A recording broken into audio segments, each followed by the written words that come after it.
The Mighty Miss Malone, Chapter 12, Mother and the Hobo. I was back in the porch chair when Mr. Rhymes' car stopped in front of our house. I ran out to the street.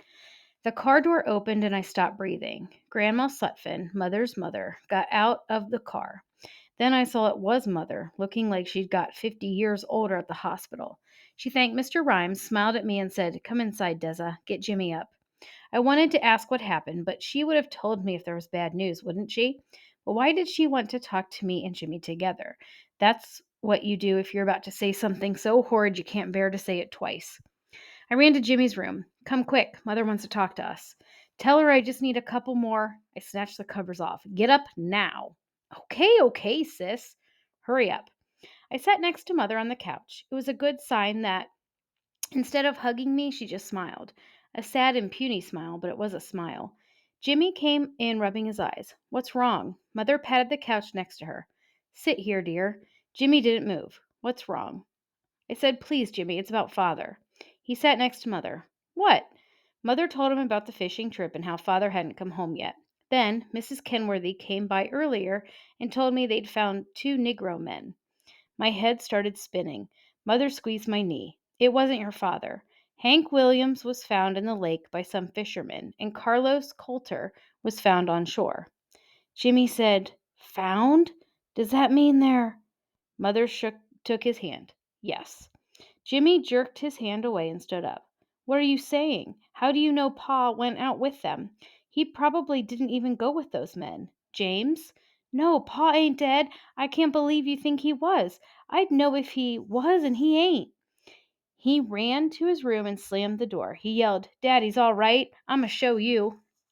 Me and Mother melted together, and it wasn't 2 minutes later that Jimmy whipped his bedroom door open and ran out of the house. I yelled, "Jimmy!" and started off the couch to catch him, but Mother held me tight. "No, Deza, let him go. We've each got to learn how to handle this. If burning off energy searching for your daddy is what Jimmy has to do, we'll let him." I eased back into her arms. "So what will you do, Mother? And what about me? What do I do?" Mother covered her face with both hands. "Oh, Deza, I don't know. I just don't know." We sat on the couch stuck together for the longest time. We handled the next week by being in a daze. Time crawled by and nothing seemed changed and nothing seemed the same. The only good thing was that no policeman knocked on our door with news of someone else being found. Every morning, Mother would go to work and Jimmy would go out looking for Father. Mr. Steel Lung's wife, Mrs. Henderson, doesn't have any family in Gary, and her mother was coming from California to be with her, so she spent her days at our house. Me and Mother let her think she was looking after me, but Mother really didn't want her to be alone. Me neither. Clarice was a true champ and came and sat with me most days. Mrs. Henderson started teaching us how to knit. On the seventh day, Father was gone. I was learning what the saying, "a stitch in time saves nine," means, and was unraveling what I'd done. Jimmy came in and slumped down beside me. "Hello, sis." "Hello, Mrs. Henderson." "Good afternoon, James."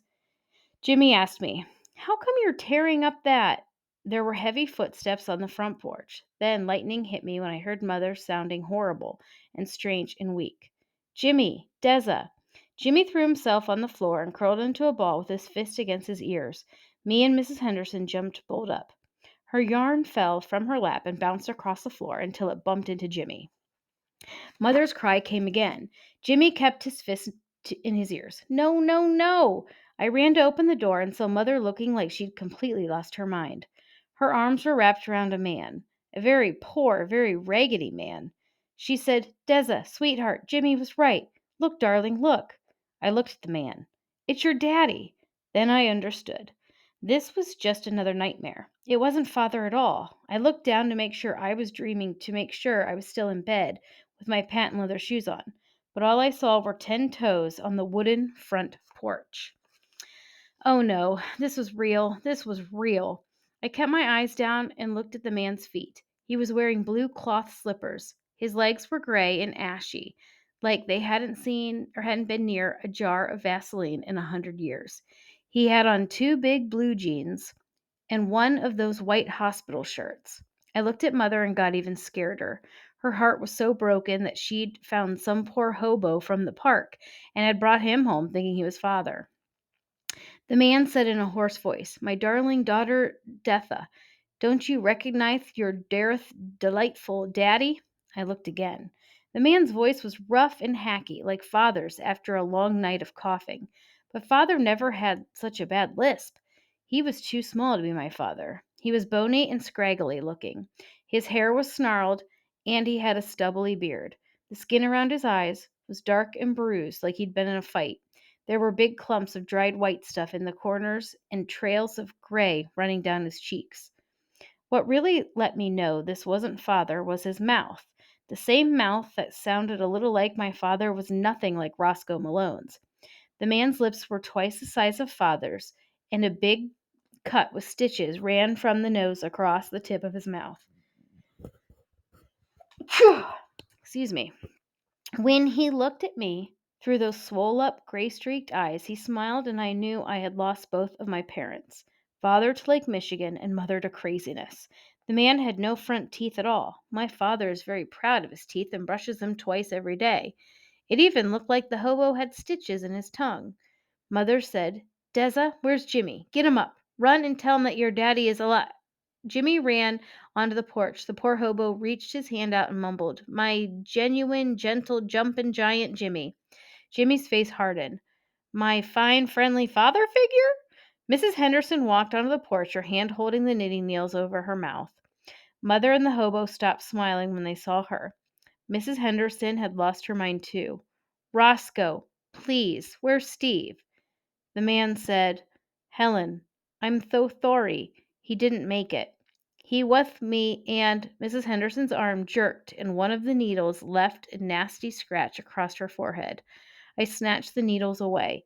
She whispered, "Peg, I'm so happy for you," and walked past us toward the street. Mother said, "Helen, wait," but Mrs. Henderson kept going. "Jimmy, walk Mrs. Henderson home. Stay there until I can get someone to look after her." He gave the hobo a hard look, then ran after Mrs. Henderson. I followed Mother and the hobo through the front door. She guided him right to Father's chair and helped him crumble down on into it. She put Father's blanket over him and ran upstairs to the bathroom. The man reached a shaking hand to me. He started crying, washing the old gray streaks off his cheeks. He said, "Detha, I've missed you all so much. You're all that kept me alive." I looked hard into his eyes and saw. I dropped the knitting needle and slapped my hands over my mouth. My father was alive. Chapter 13. The King of Spain is a delightful conversationalist. Father was home, but it still felt like we were trapped in those days that he was missing. Everything was the same, but everything was different. Mother said he was so weak that they didn't want to let him out of the hospital. She told me with a very prideful voice, "And girl, once one of these Malone men gets an idea in his hard head, it just won't come out. The doctors warned him if he left, he might die.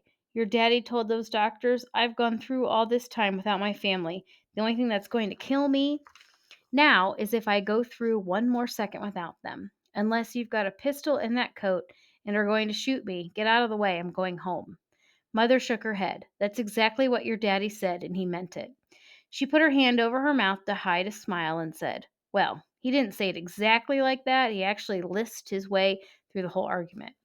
We settled into a different kind of day. Every morning, Mother would catch the bus to work. Jimmy would go to work for Dr. Bracy, and just like I did for Mother when she had tic douloureux, I would sit next to Father in bed and read, sometimes out loud to him and sometimes to myself. He slept most of the time, which was good because when he was awake, it was terrifying. He would wake up screaming from nightmares about Lake Michigan.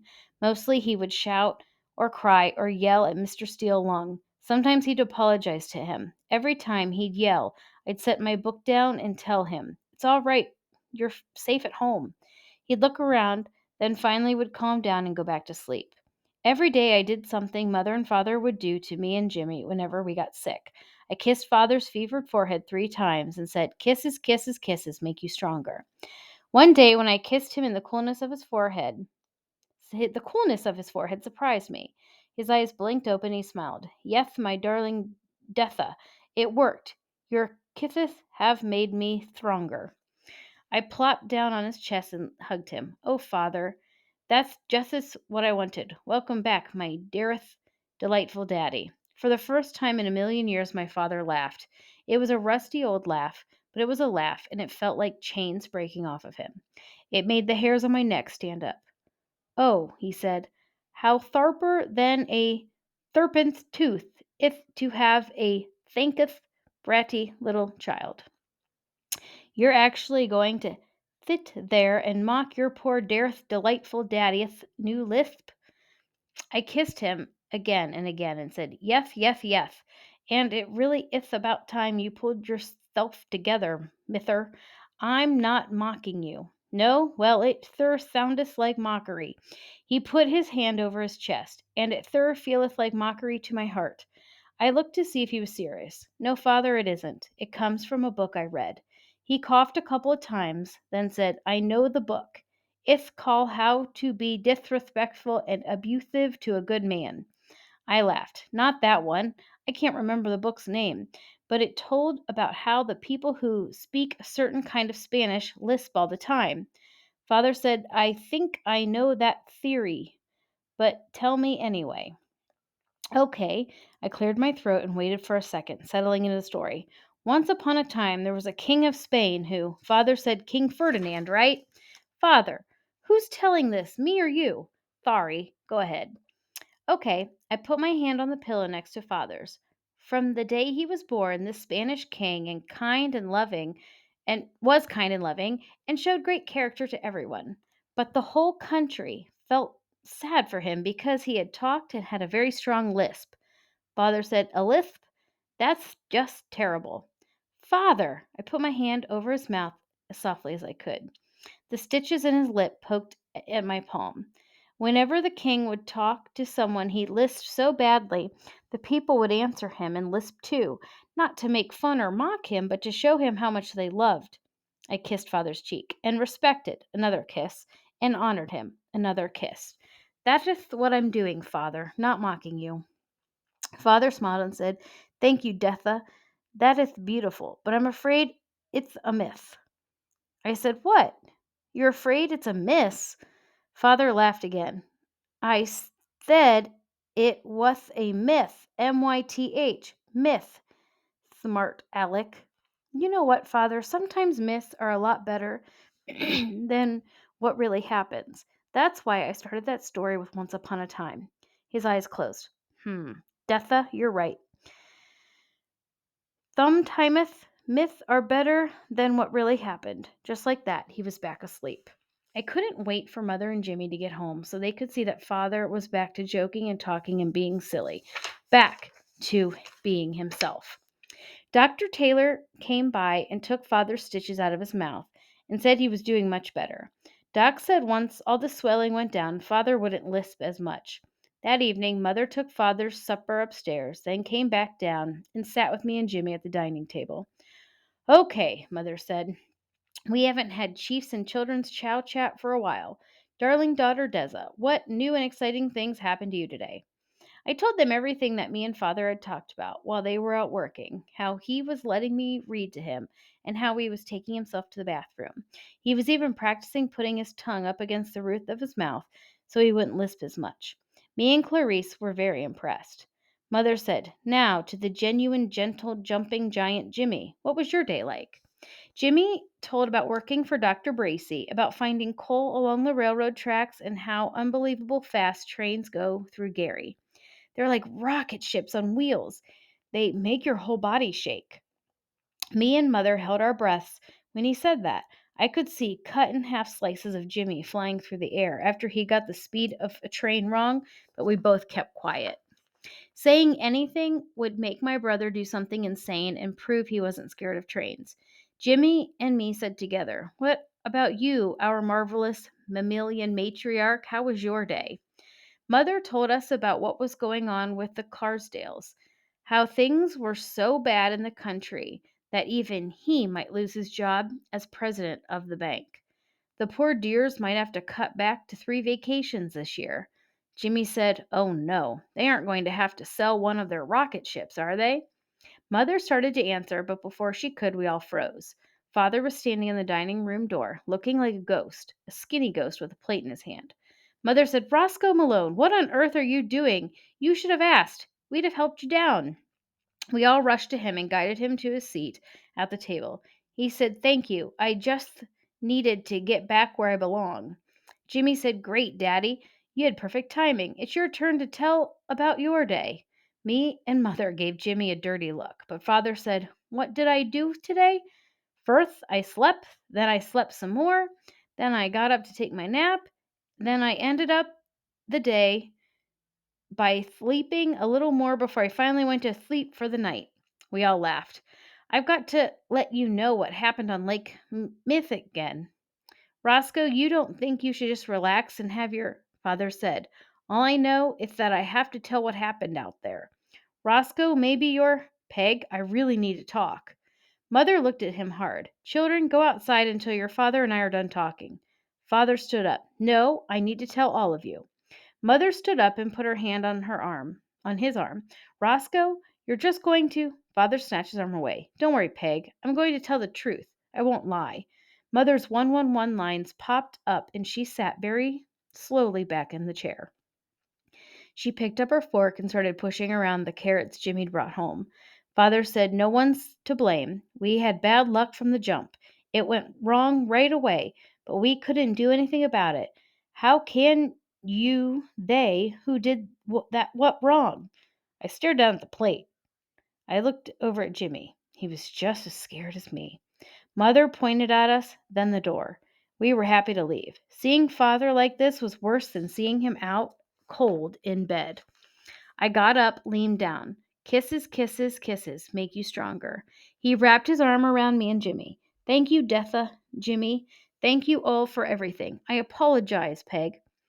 We went into the living room and Mother helped Father up. As she passed us on the couch, she told Father, "Back to bed for you, Brother. Kids, I'll be right back." Jimmy reached over and held my hand. "Lockjaw. He's got to fight off Lockjaw." "No, Jimmy. Father doesn't have tetanus. It's something else." "Nah, sis. I don't mean he has lockjaw for real. It's like what Daddy told me. Remember? He said that some of the time you get through whatever hurt you and you think you're all healed up, but there's still something inside that can come back and kill you. Daddy beat Lake Michigan, but now there's something inside he's still got to beat. He's not done fighting yet. Almost like he's got lockjaw." I don't know whether to be scared about what Jimmy said or amazed that he was making so much sense.